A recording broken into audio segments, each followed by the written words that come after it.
hello गाइजहरू आज चाहिँ मैले चाहिँ लन्चमा चाहिँ चाउमिन बनाएर खाएँ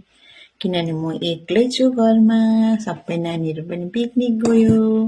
त्यही भएर मलाई खाना बनाउनु अल्छी लाग्यो त्यही भएर चाउमिन बनाएँ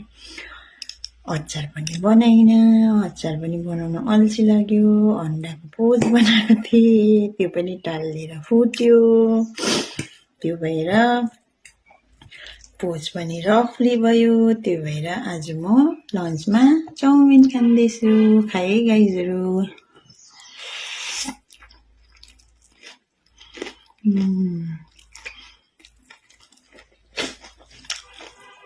टेस्टी बट अचार नभएर बोरिङ